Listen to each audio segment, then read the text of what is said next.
Bismillahirrahmanirrahim.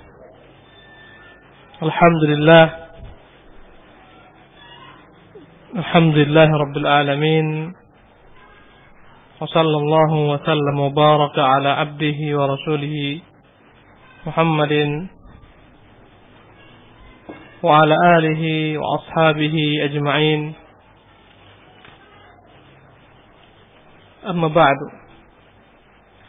Para ummahat, kaum muslimat ini dimuliakan oleh Allah. Kita masih dalam penjabaran tentang bahaya lisan. Kita telah bahas pada minggu yang silam tentang masalah ghibah. Kemudian kita juga telah bahas tentang masalah namimah. Maka insyaallah ta'ala dengan izin Allah dan dengan bantuannya, hari ini kita akan lanjutkan dengan beberapa penyakit lainnya yang senantiasa melekat pada kebanyakan manusia, kecuali yang dirahmati oleh Allah Subhanahu wa taala. Maka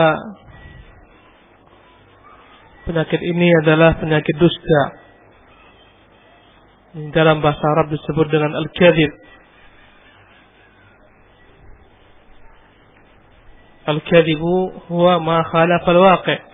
Dusta itu adalah sesuatu yang menyelisihi realita kebenaran.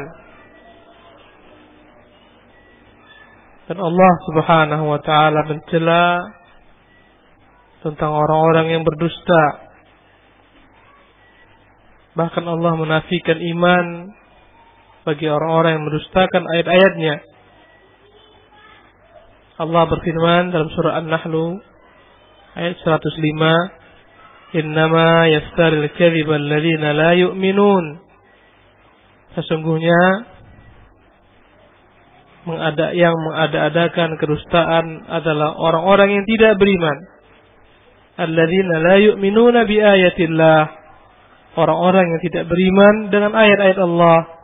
Wa ulaika humul kadzibun. Mereka itulah sebenar-benarnya pendusta. Maka orang-orang kufar, mereka adalah yang layak disebut dengan al-kadzibun, para pendusta yang mendustakan kebenaran Allah Tabaraka Ta'ala, kebenaran agama Islam.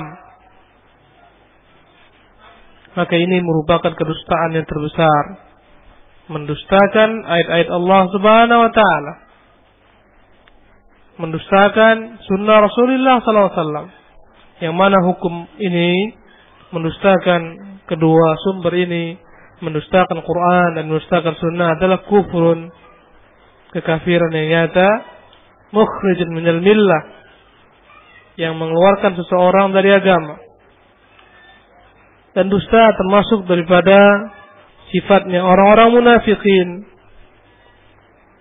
Dalam hadis yang dikutip oleh Bukhari Muslim dari jalur Abu Hurairah radhiyallahu ta'ala anhu, Rasulullah sallallahu alaihi wasallam pernah bersabda, "Ayatul munafiqi salatun." Ciri-ciri orang munafik itu ada 3. Idza haddatsa kadzab, wa idza wa'ada akhlaf, wa idza tumina khan. Ciri-ciri orang munafik itu ada 3. Yang pertama, idza haddatsa kadzab. Jika dia berkata-kata, maka dia berdusta. Wa idza wa'ada akhlaf. Jika dia berjanji, maka dia akan selisihi, dia ingkari. Wa idza tumina khan. Dan jika dia diberi amanah, dia berkhianat. Ini adalah merupakan sifat-sifat orang munafikin yang boleh saja ada pada diri sebagian kaum muslimin, yang mana perbuatan ini adalah merupakan perbuatan dosa besar jika ada pada diri orang-orang beriman. Dusta, ingkar janji, dan khianat ketika diberi amanah. Sesungguhnya perbuatan dusta ini akan menggiring seorang untuk berbuat al-fujur, kedurhakaan. Dalam hadis yang dikeluarkan oleh Bukhari Muslim dari jalur Abdullah bin Mas'ud radhiyallahu taala anhu, Rasulullah pernah bersabda, "Inna as-sidqa yahdi ila al-birri wa inna al-birra yahdi ila al-jannah. Wa ma yazalu ar-rajulu yasduqu wa yataharra as-sidqa hatta yuktaba 'inda Allahi siddiqa." Sesungguhnya kejujuran itu akan menggiring seseorang kepada kebaikan, dan kebaikan itu akan menggiring seseorang kepada surga. Dan seorang laki-laki masih terus-menerus berupaya untuk berbuat jujur, berupaya untuk melakukan kejujuran, sehingga dituliskan si Allah Subhanahu wa taala kelak sebagai orang-orang yang jujur. Wa innal kadhiba yahdi ila al-fujur wa innal fujura yahdi ila an-nar wa la yazal 'abdu yakdhibu wa yataharra al-kadhiba hatta yuktaba 'inda Allahi kadzdzaba. Sebaliknya kata Rasulullah, sesungguhnya al-kadzib, kedustaan itu akan menggiring pelakunya kepada perbuatan durhaka, dosa besar. Dan sesungguhnya perbuatan durhaka ini dan dosa besar ini menggiring seorang ke neraka. Dan hendaklah seorang yang selalu berbuat dusta senantiasa melakoni kedustaan, sehingga akhirnya dia dituliskan di sisi Allah sebagai pendusta. Wa'iyadzan billah.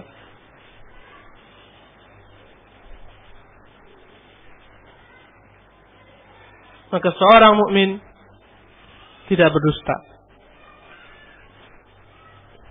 Seorang mukmin akan senantiasa berbuat jujur, berkata jujur, menjaga kejujuran, tidak berkhianat. Yang berdusta dan senantiasa melakoni kedustaan akan dituliskan di sisi Allah, diberikan label sang pendusta. Wa'iyadzan billah. Akan digolongkan kepada para pendusta. Padahal kalaulah label ini disebutkan di hadapan manusia, engkau seorang pendusta, dia akan malu. Kalau dikatakan di hadapan orang banyak, engkau pendusta, engkau penipu, dia akan malu. Dilekatkan di dadanya tulisan sang pendusta, dilihat oleh orang banyak, dia akan malu. Bagaimana lagi jika kelak di hadapan Allah Subhanahu wa taala, di hadapan seluruh makhluk dipermalukan, dituliskan, disebutkan kepada seluruh makhluk, inilah sang pendusta. Haula'il ladzina kadzabu 'ala rabbihim fala'natullah 'alal kadzibin. Mereka lah orang-orang berdusta terhadap Tuhan mereka, maka laknat Allah lah akan ditimpakan kepada para pendusta. Wa'iyadzan billah. Penyakit ini adalah penyakit yang banyak melanda orang, kecuali yang dirahmati oleh Allah SWT. Begitu mudahnya orang berkata-kata sementara dia berdusta dalam perkataannya. Dan jika ini telah menjalar kepada anak-anak kita, Wallahul musta'an, itu merupakan musibah besar yang sulit merubahnya jika telah menjadi kebiasaan. Orang-orang yang dikenal berdusta tidak akan diterima manusia beritanya, tidak akan dibenarkan apa yang dia katakan. Perkataannya akan dibuang jauh-jauh. Dia akan dibenci manusia, dijauhi manusia. Allah musta'an.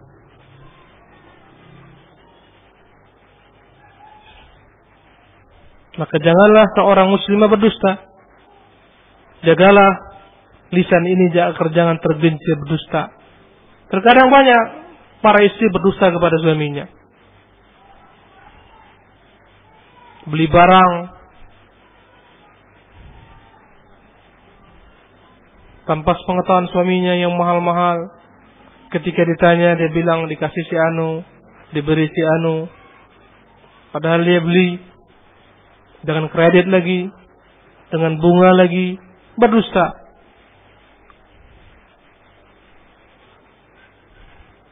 Allahul musta'an.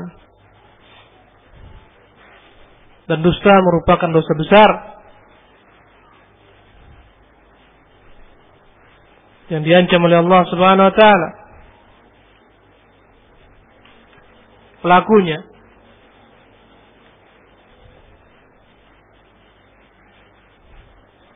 Rasulullah sallallahu alaihi wasallam pernah mengingatkan dalam hadis Samurah bin Jundub tentang perjalanan beliau sallallahu alaihi wasallam. Dalam tidur beliau dibawa untuk menyaksikan beberapa karakter manusia yang diazab. Dan disebutkan di sana ada seorang laki-laki yang digergaji wa'iyadzan billah, mulutnya, pelipisnya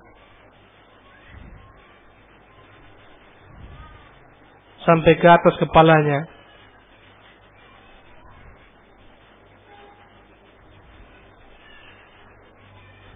Allahul musta'an. Kemudian ketika ditanyakan, maka dijawab ketika itu oleh yang menuntun Rasulullah, dia adalah orang-orang yang berdusta, keluar dari rumahnya sengaja menyebarkan kedustaan sehingga tersebar kemana-mana. Wa'iyadzan-billah. Apalagi jika sampai pada tingkat memfitnah, mengatakan yang tidak ada, menyebarkan yang tidak ada. Ini namanya buhtan. Menceritakan perihal saudara yang tidak ada pada saudaranya, ini lebih kejam daripada ghibah. Dia buhtan. Kalau ghibah memang ada pada saudaranya. Kalau andai kata buhtan adalah memfitnah saudaranya pada sesuatu perkara yang tidak dilakoni oleh saudaranya. Wallahul musta'an.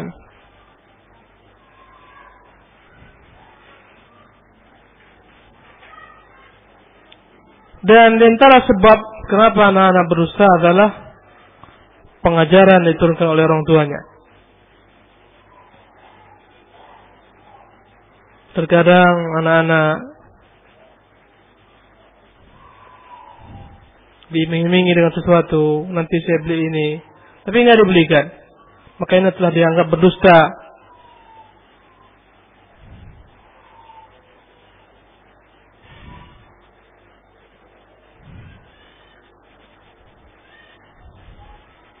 Seorang berkata kepada anaknya, nanti saya belikan, nggak dia belikan, maka dia telah dihitung ke dalam kedustaan yang akan menjadi tradisi bagi anak-anaknya.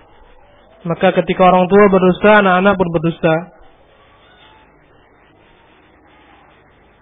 Dusta adalah merupakan perbuatan yang tercela sekali. Karena itulah sebagian orang-orang kafir pun tidak mau berdusta.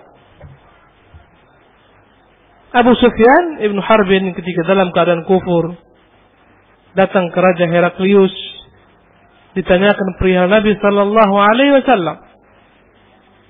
Ditanyakan tentang Nabi yang telah banyak diomongkan manusia yang keluar di Jazirah Arabia. Maka berkata Abu Sufyan, "Wallahi, laula an tu'thara anni kadhibah la kadhibtu alaihi." Demi Allah, kalau saja bukan karena khawatir aku dianggap pendusta, pasti aku akan sengaja berkata-kata yang dusta, menyebutkan yakni perkara yang dusta tentang dia, yakni Rasulullah SAW.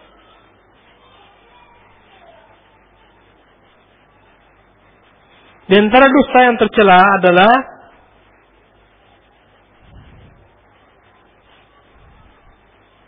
memperbincangkan perkara-perkara yang membuat orang tertawa padahal enggak ada. Allahu musta'an. Bersabda Rasulullah sallallahu alaihi wasallam dari hadis yang dikutip oleh Baz bin Hakim dari ayahnya dari kakeknya, berkata Rasulullah, "Wailun lilladzi yuhadditsu bil hadits liyudhhika bihil qaum. Wailun lahu thumma wailun lahu." Binasalah bagi orang yang berkata-kata dengan perkataan yang dia membuat suatu kaum tertawa dengannya. Celakalah baginya, kemudian kebinasaanlah baginya. Berkata Tirmidzi, "Hadza haditsun hasan." Hadis ini adalah hadis yang hasan. Sengaja membuat orang tertawa, melawak, melucu, tapi dia dusta padanya. Ini masuk ke dalam hitungan orang-orang yang celaka, wa iyadzan billah. Masuk ke dalam perkara dusta ketika seorang berdusta dengan mimpi, dalam mimpi dia berkata-kata dia telah bermimpi seperti ini padahal enggak pernah dia melihat dalam tidurnya. Berdusta dalam mimpinya.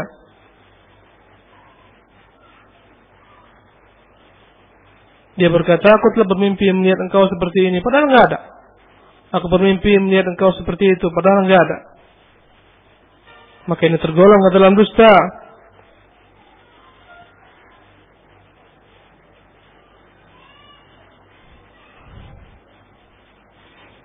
Dalam hadis yang dikeluarkan oleh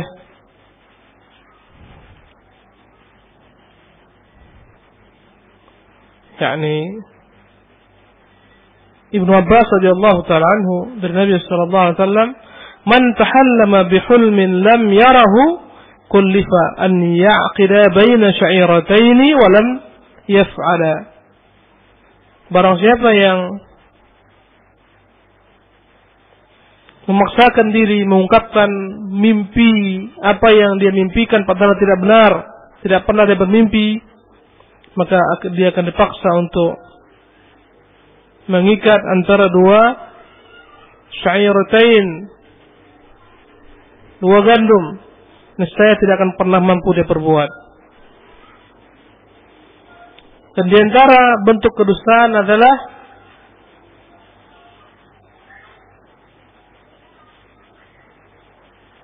seseorang membincangkan apa-apa yang tidak pernah dia lihat dalam mimpinya. Kemudian di antara bentuk kedustaan adalah menceritakan kepada seorang tentang apa yang dia lihat padahal tidak pernah dia lihat. Ini kedustaan. Berkata Rasulullah dalam hadis ini dikutip oleh Muslim rahimahullah dari Abdullah bin Umar, "Min afral fira an yura ainuhu ma lam tara." Adalah merupakan kedustaan besar ketika dia mengatakan matanya melihat apa-apa yang tidak dilihatnya. Maka hendaklah kejujuran menjadi sifat bagi orang-orang beriman. Kaum mukminin dan mukminat berupaya untuk mengatakan yang hak, mengatakan yang benar, berlaku jujur, berupaya terus-menerus melatih dirinya untuk berkata jujur, walaupun dalam bergurau, sampai akhirnya dia akan tuliskan insya Allah sebagai orang yang jujur.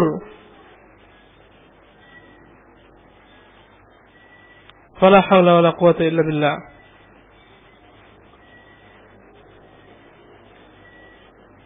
Adapun sifat jelek yang lain, karakter lain yang berkaitan dengan lisan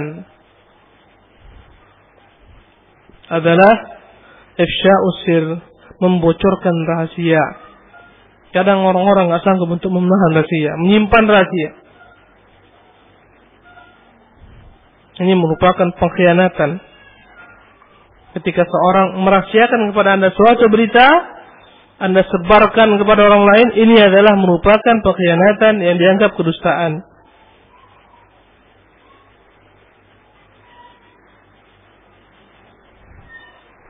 Allah pernah mencela beberapa daripada ummahatul mukminin karena mereka menceritakan rahasia Rasulullah sallallahu alaihi wasallam. Dalam beberapa kitab tafsir disebutkan Rasulullah pernah mendatangi salah seorang budaknya, Maria Al-Qibtiyah, diketahui ketika itu oleh Hafsah. Maka khawatir Hafsah akan menyebarkan berita ini, agar enggak buat masalah, Rasulullah sallallahu alaihi wasallam memberitahukan kepada Hafsah agar jangan disebarkan apa yang dia lihat. Tapi Hafsah bocorkan kepada Aisyah radhiyallahu taala anha. Maka tersebarlah berita ini, maka Allah mencela keduanya.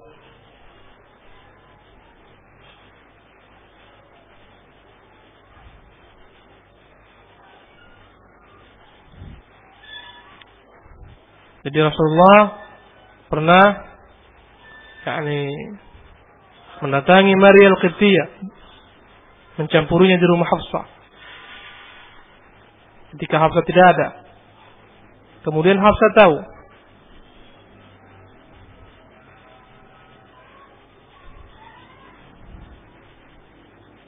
Maka ketika itu Rasulullah meminta agar dirahasiakan, jangan disebarkan. Tetapi Hafsah bocorkan perkara ini.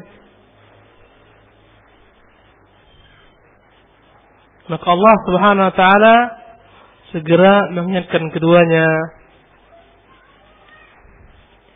Allah musta'an. Dan ini boleh jadi banyak dilaksanakan oleh kaum wanita, membocorkan rahasia suaminya. Apalagi terkadang suaminya memiliki istri lebih daripada satu.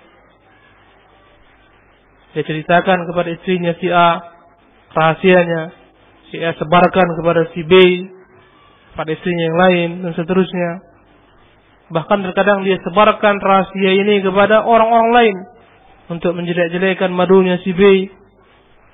Allah musta'an. Kemudian si B pun demikian, menyebarkan rahasia yang diceritakan oleh suaminya kepada orang, dan seterusnya. Akhirnya muncullah perselisihan, pertikaian, pertengkaran, wa'iyadzan billah, la haula wala quwata illa billah. Maka ini sifat yang sangat tercela sekali, menunjukkan orang tersebut tidak jujur. Mentalnya perlu diperbaiki lagi. Allah berfirman, wa aufu bi ahdillah idza ahadtum, penuhilah janji kalian kepada Allah jika berjanji.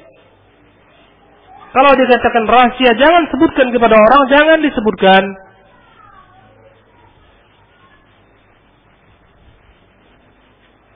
Lihatlah bagaimana para sahabat-sahabat Rasulullah sallallahu alaihi wasallam menjaga rahasia tersebut, rahasia-rahasia.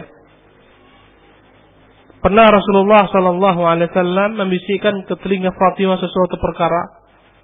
Ketika Rasul dalam kondisi sakit, maka Fatimah pun menangis.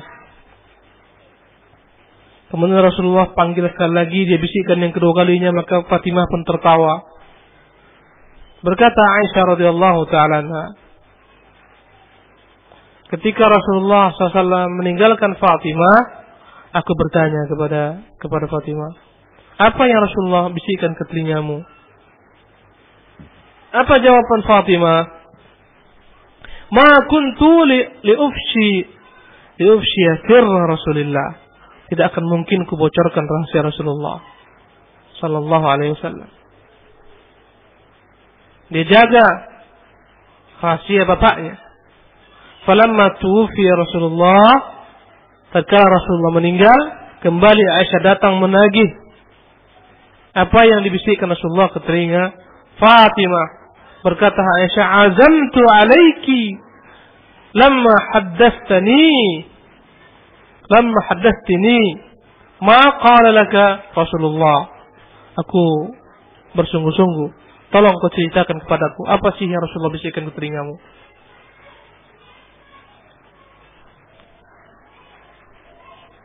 Maka berkata ketika itu Fatimah, kalaupun sekarang maka bolehlah karena beliau telah meninggal.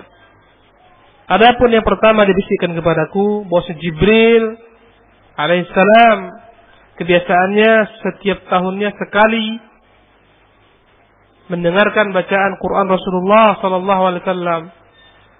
Maka pada tahun ini 2 kali beliau datang murajaah mendengarkan bacaan Rasulullah sallallahu alaihi wasallam. Maka Rasulullah berkata kepada Fatimah, "Wa inni la ura ajali illa qad iqtaraba." Aku melihat kelihatannya ajalku telah dekat. Maka menangislah ketika itu Fatimah. Adapun yang kedua, kata Fatimah, dia mengatakan kepadaku, "Ya Fatimah, ama tardaina an takuni sayyidatan nisa'i al-jannah?" Fadhahiktu. Dia katakan, "Wahai Fatimah, maukah tidakkah engkau rela jika engkau dijadikan Allah sebagai pemimpin wanita-wanita di surga?" Maka aku pun tertawa. Ini menunjukkan bagaimana Fatimah berusaha menjaga rahasia Rasulullah sallallahu alaihi wasallam.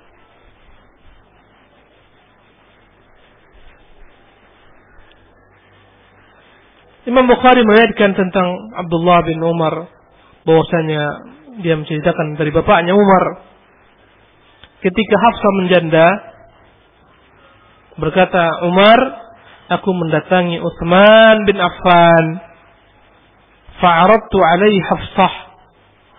Faqultu in syi'ta ankahtuka Hafsah bintu Umar." Ketika Hafsah telah menjanda setelah habis iddahnya, maka aku datang kepada Utsman. Kutawarkan kepadanya, "Jika engkau mau kunikahkan kau pada putriku Hafsah bintu Umar." Ini menunjukkan kebiasaan yang baik di antara para sahabat. Mereka berupaya mencarikan anak-anak putri mereka suami yang saleh, suami yang baik. Bukanlah suatu celah ketika seorang berkata kepada orang yang dianggapnya baik, "Ya fulan, maukah engkau jika aku nikahkan dengan putriku, jika aku nikahkan dengan saudariku, dengan bibiku?" Ini adalah kebaikan. Dan ini merupakan sunnah yang dimatikan. Orang merasa tercela ketika dia menawarkan putrinya kepada orang yang dianggap saleh, yang dianggap baik. Padahal ini merupakan perkara yang diamalkan oleh salafus saleh. Apa jawaban Utsman? "Sa'anzuru fi amri." Kata Utsman, "Nanti aku pikir-pikir lagi." Falabistu layali. Aku pun menunggu beberapa malam. Aku menunggu beberapa hari. Tsumma laqiyani. Kemudian dia pun datang menjumpaiku. Faqal, berkata Utsman, "Qad badali alla atazawwaj yaumi hadza." Menurut hematku, aku tidak siap menikah dalam kondisi beberapa hari ini. Dia tolak secara harus, dia katakan, kayaknya aku nggak siap nikah ini. Falaqitu Abu Bakrin. Dan lihatlah di sini, ya, Utsman menawarkan kepada Umar menawarkan kepada Utsman. Ketika hal ini belum lagi selesai dan kelar masalahnya, diterima atau tidak, Umar tidak menawarkan kepada orang lain sampai selesai keputusan Utsman. Maka jangan sampai seorang menawarkan putrinya kepada seorang, belum lagi selesai, dia tawarkan kepada yang lain, ditawarkan kepada yang ketiga dan seterusnya. Setelah selesai final, ternyata kata Utsman dia enggak siap menikah. Berkata Umar, "Falaqitu Abu Bakr As-Siddiq radhiyallahu anhu." Aku berangkat menemui Abu Bakar Siddiq radhiyallahu taala anhu. Faqultu, aku pun berkata kepadanya, "In syi'ta ankahtuka Hafsah bint Umar." Berkata ketika itu Umar, dia datangnya Abu Bakar, "Jika engkau mau, aku akan nikahkan kau dengan putriku Hafsah bintu Umar." Fasamata Abu Bakrin falam yarji' ilayya syai'an. Berkata ketika itu Umar menceritakan kisah ini, namun Abu Bakar tidak menjawab sepatah kata pun. Fakuntu alaihi awjada minni ala Utsman. Maka hal ini merupakan pukulan berat bagiku, lebih daripada apa yang kudengar dari Utsman. Penolakan Utsman secara langsung. Ini dia diam tanpa menjawab. falabithtu layali, maka aku menunggu berhari-hari.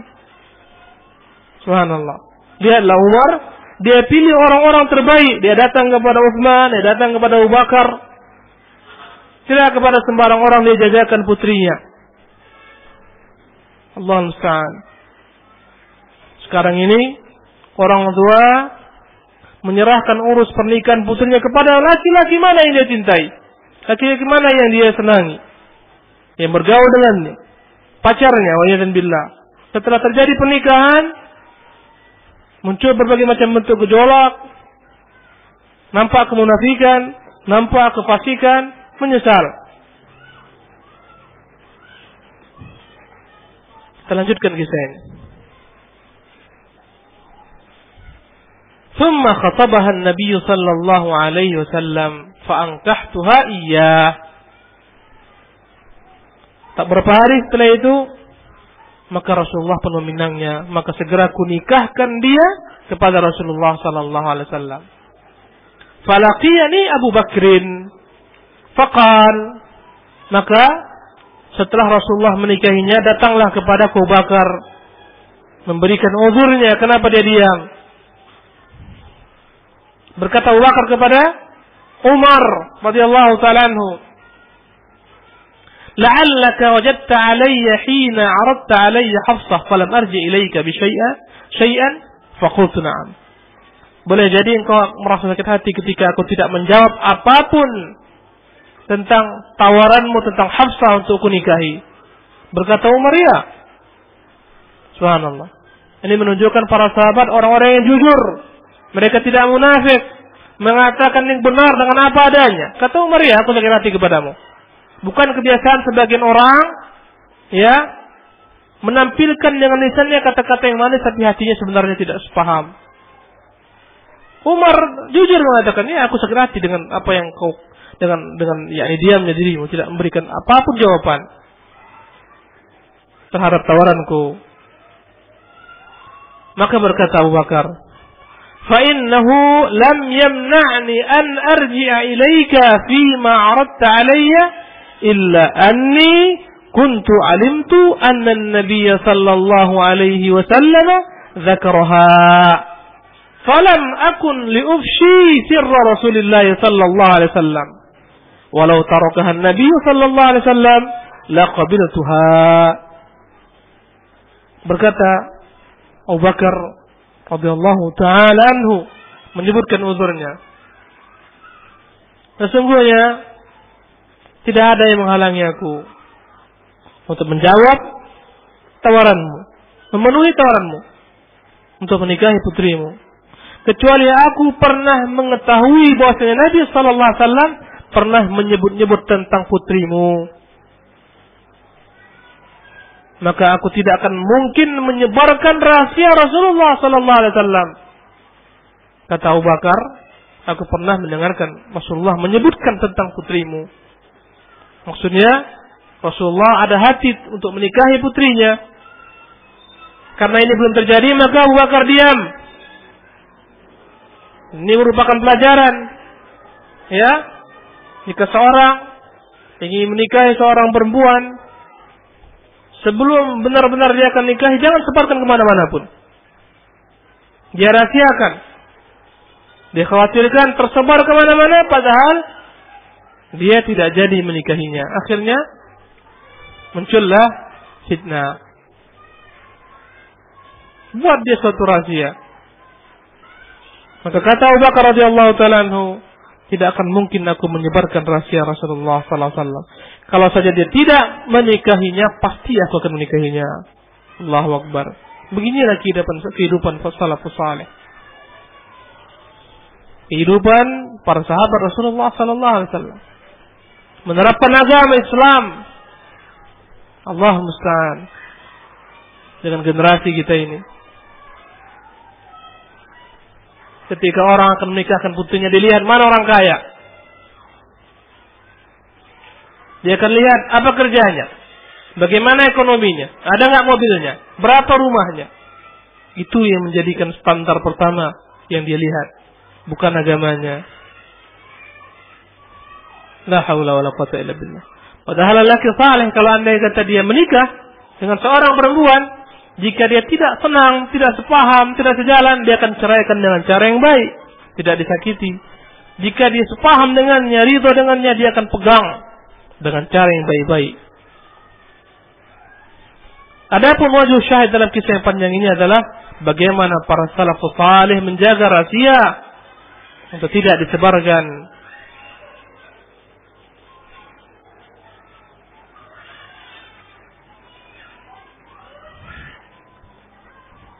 Dalam Sahih Muslim dari Thabit dari Anas radhiyallahu ta'ala anhu, berkata Anas, "Ata alayya Rasulullah sallallahu alaihi wasallam wa ana al'abu ma'al ghilman." Rasulullah datang kepadaku sementara aku sedang bermain-main dengan anak-anak lain. Karena Anas ketika itu masih kecil.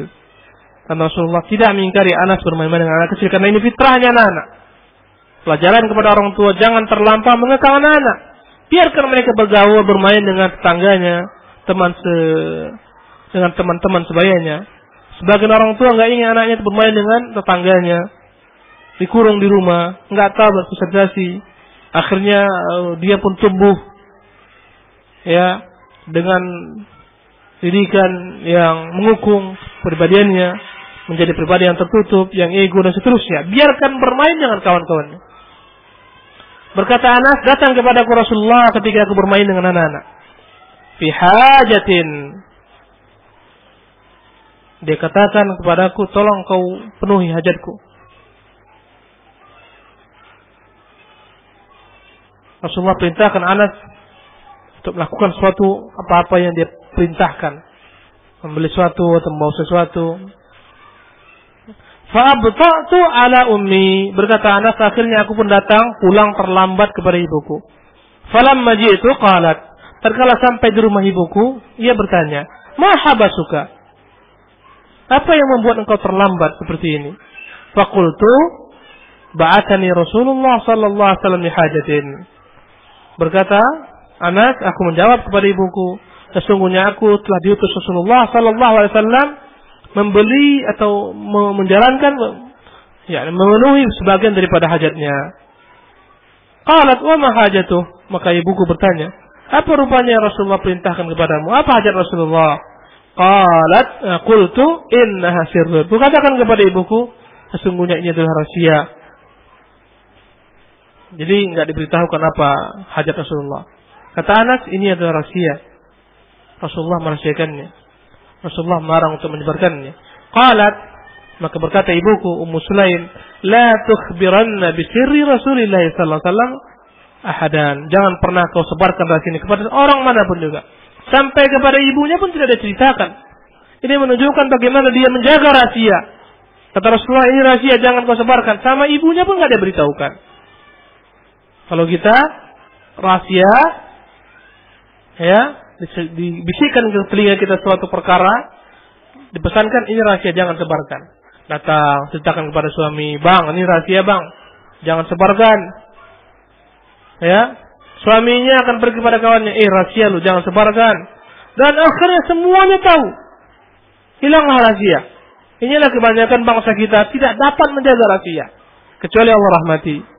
Apapun dia katakan rahasia, besok hari sudah semuanya paham itu. Semuanya telah mengetahuinya. Qala Anas, "Wallahi law haddathtu bihi ahadan la haddathtuka bihi ya Thabit."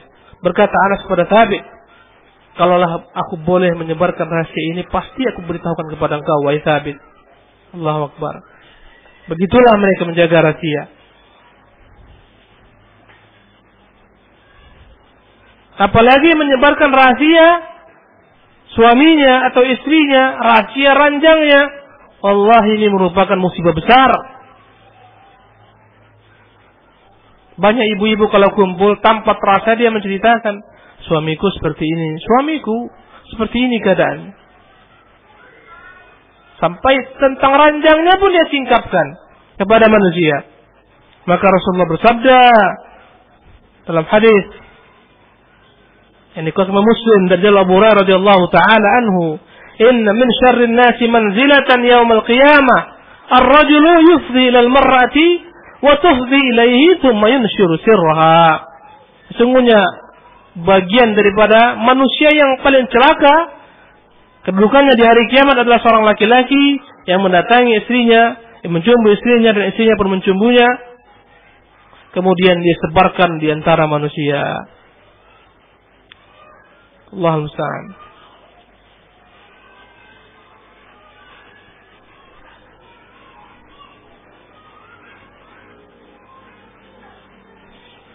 Adapun kebanyakan manusia tidak mampu jaga rahasia, pasti akan disebarkan.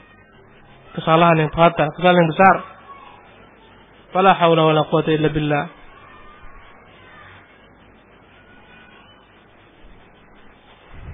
Adapun kejahatan lidah berikutnya adalah mencela orang muslim yang lain dengan tidak hak.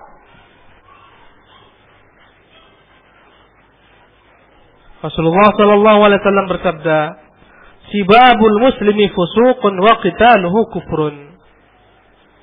Mencela orang-orang muslim adalah kefasikan dan membunuhnya adalah merupakan kekufuran.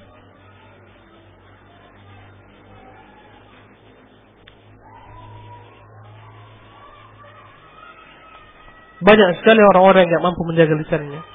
Mudah sekali mencela. Si A seperti inilah, si B seperti ini. Apalagi yang senang rumpi. Akan ada aja yang jadi bakal, menjadi objek untuk ghibah, diribahin. Si fulan terlampau pendek lah, si fulan terlampau panjang, si fulan terlampau putih, si fulan terlampau hitam. Ada aja. Si fulan bakhil, si fulan baik, semuanya ada. Maka mencela ini adalah merupakan perbuatan dosa besar. Karena dia katakan Rasulullah, dia adalah merupakan kefasikan.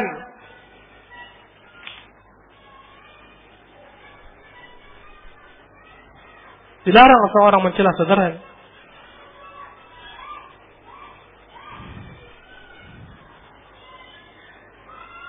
Abu Dzar radhiyallahu taala anhu pernah menceritakan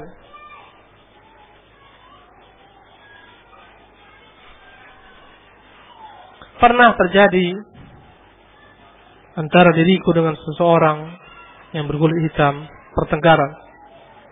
Sebagian menyebutkan dia adalah Bilal, tapi di sini tidak disebutkan oleh Abu Dzar, dia risahkan namanya. Akhirnya aku pun marah.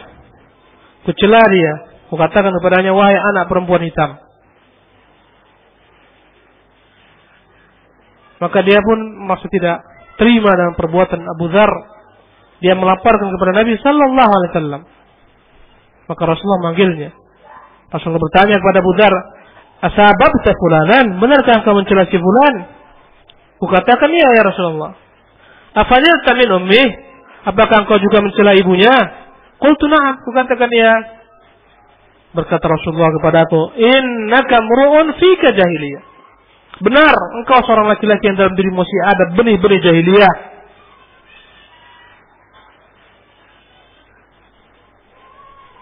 Allahumma musta'an.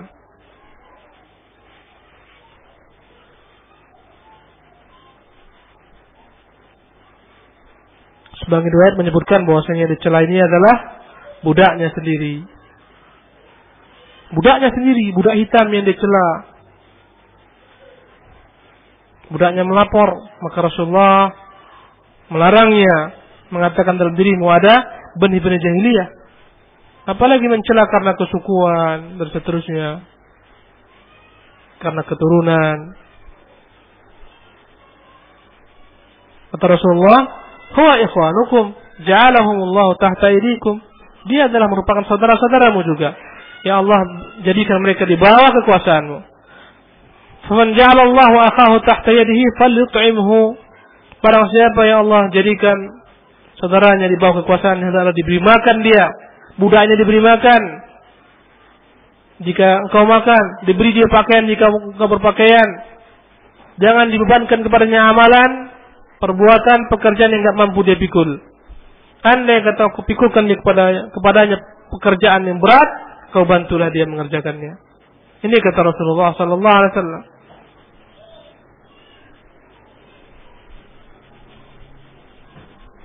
Maka hendaklah setiap orang mengingat hadis yang Rasulullah ceritakan tentang hari kiamat. Hadis orang-orang yang pailit.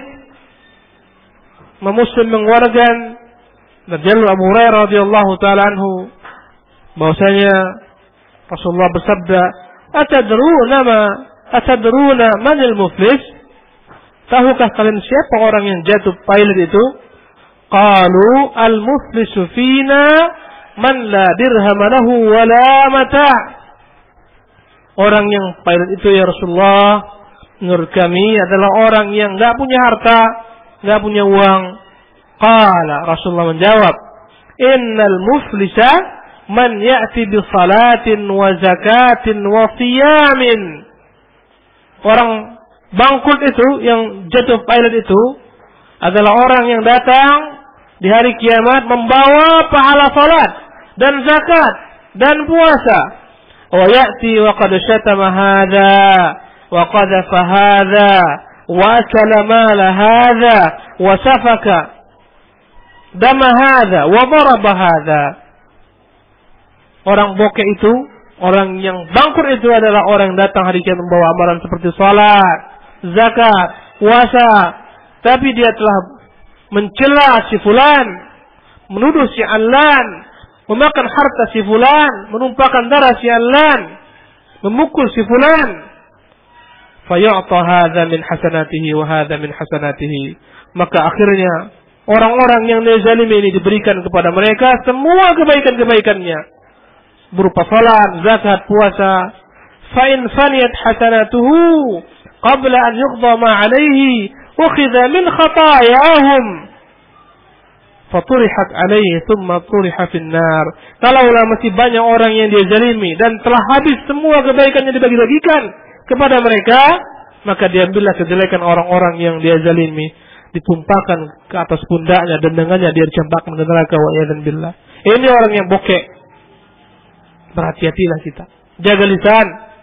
Alhamdulillah udah ngaji. Alhamdulillah pakaiannya udah baik. Alhamdulillah salatnya dijaga. Alhamdulillah puasanya dikerjakan. Alhamdulillah kepada suami taat.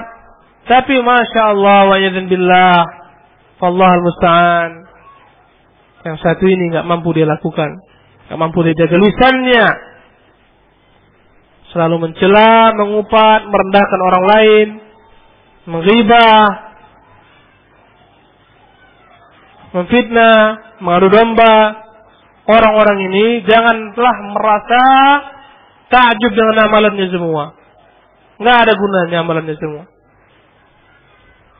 Kelak hari kiamat dia datang membawa satu gunung tihama, kata Nabi SAW lainnya, berupa kebaikan, semuanya hancur, berantakan karena banyaknya orang-orang yang dia zalimi dengan lisannya, dengan tangannya, dan seterusnya.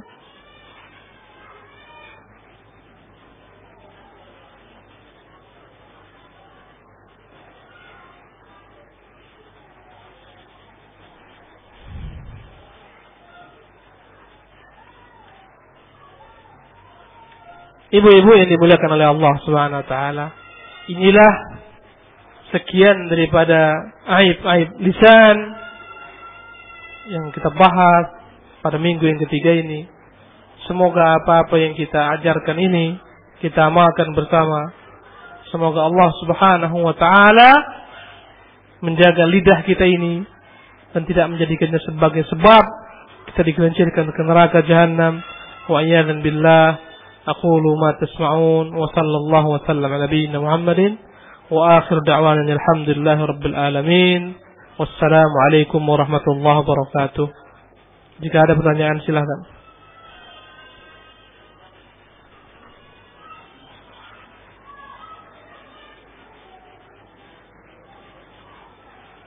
Kunci aja pintu ya. Dari bawah aja.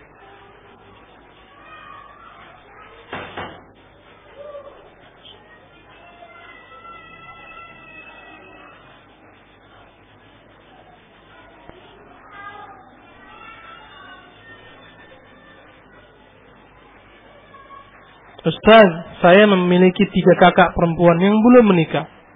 Dan saya sudah menikah. Saya ingin sekali membantu mereka mendapatkan suami yang saleh. Namun saat ini, mereka belum mengenal sunnah. Bahkan ada yang belum berjilbab. Langkah awal apa yang sebaiknya saya ambil? Jazakallah khairan. Oh iya. Tentunya langkah yang pertama adalah Anda mendakwahi saudara-saudari Anda. Ajarkan kepadanya tentang tauhid. Ajarkan kepadanya tentang perkara sunnah. Ajarkan kepada dia untuk mengamalkan agama ini. Mengerjakan kewajiban-kewajiban. Mengerjakan sholat. Dan seterusnya. Ajak dia mengaji. Ajak dia mendengar kajian-kajian. Beri dia buku-buku untuk dia baca. Setelah dia paham tentang agama, perintahkan dia banyak-banyak berdoa kepada Allah SWT agar Allah mudahkan jodohnya. Dan bersabar, kalaupun dia enggak ketemu jodohnya, bersabarlah sampai Allah berikan kepadanya jodoh yang terbaik. Kalaupun di dunia ini enggak dapat, bersabarlah, kelak di akhirat Allah akan berikan yang terbaik baginya. Tanamkan kepadanya hal ini. Adapun setelah itu dilihat dia telah baik, maka carikan jodohnya. Tanyakan, ya, mungkin melalui suami Anda untuk mencarikan, ya, bagi mereka jodoh-jodoh yang baik. Wallahu ta'ala alam.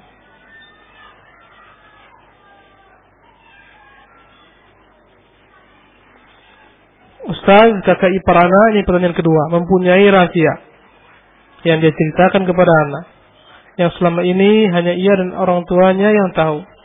Tapi anak bicarakan rahasia tersebut kepada suami. Tujuannya agar suami anak yang termasuk adik kandungnya mengetahuinya. Sebab orang tuanya sudah meninggal. Apakah ini termasuk memasukkan rahasia dan gimana hukumnya? Kalaulah memang dia katakan kepada Anda rahasia, berikan tentang aib dirinya dan seterusnya, jangan disebarkan, maka jagalah rahasianya. Tapi andai kata rahasia tersebut, ya, menurut pendapat Anda jika diceritakan kepada suami akan memberikan solusi jalan terbaik, jalan keluar, maka tidak mengapa. Wallahu ta'ala alam.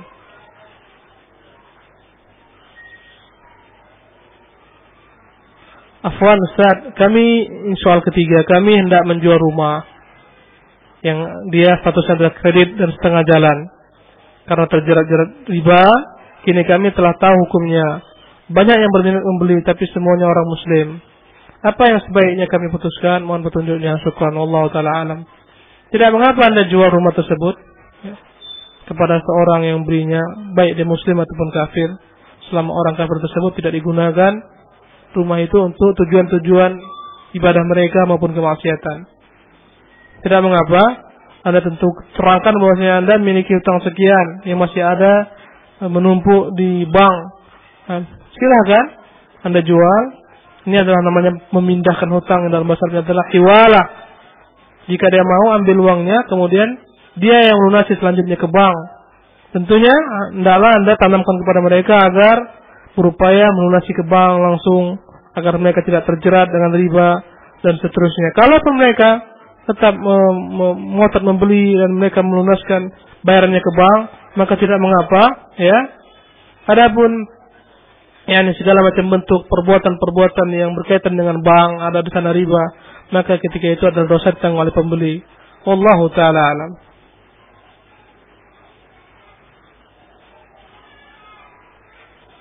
Ustaz, apakah orang yang melakukan dusta lalu bertobat akan diampun dosanya? Ya, jika tidak berkaitan dengan hak makhluk. Dia berdusta, kemudian bertobat, Allah akan ampun dosanya. Tapi jika berkaitan dengan hak makhluk, kezaliman kepada makhluk, dia memfitnah makhluk, menjelek-jelekan nama baik seorang makhluk, tersebar kemana-mana kejelekan tersebut, padahal dia enggak berbuat, maka dia wajib membersihkan nama tersebut. Wajib baginya untuk minta uzur kepada orang yang dia cemarkan nama baiknya. Wallahu ta'ala alam. Ustaz, ini soal berikutnya. Apakah tergolong riba bila kita mendengarkan curhatnya seorang teman yang menceritakan kezaliman atasan kerjanya terhadap dia? Dan sikap apa yang terbaik kita lakukan terhadap dia? Jika seorang dalam bangsa bertanya, mencarikan solusi, tidak mengapa dan tidak menjadi bagian daripada riba, sebagaimana yang kita bahas, ya, untuk mencari solusi. Dan tidaklah dalam hal ini dia bertanya kepada orang-orang yang dianggap memiliki ilmu, memiliki pengalaman, memiliki wawasan yang luas, yang dapat memecahkan perkaranya, bukan kepada sembarang orang. Kalau dia kata hanya sekedar untuk mengeluhkan dan sifatnya adalah menyebutkan kejelekan orang tanpa ada solusi, adalah perkara dilarang. Wallahu taala alam.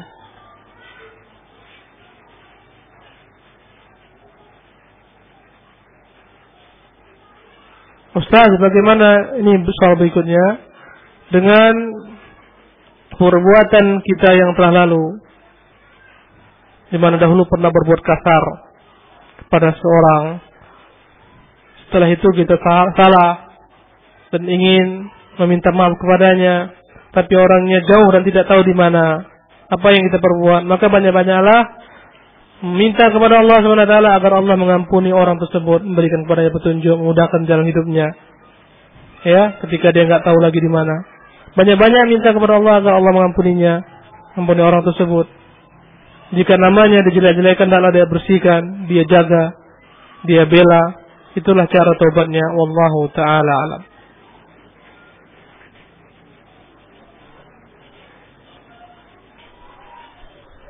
Baiklah ibu-ibu yang dimuliakan oleh Allah SWT, demikianlah kajian kita pada hari ini.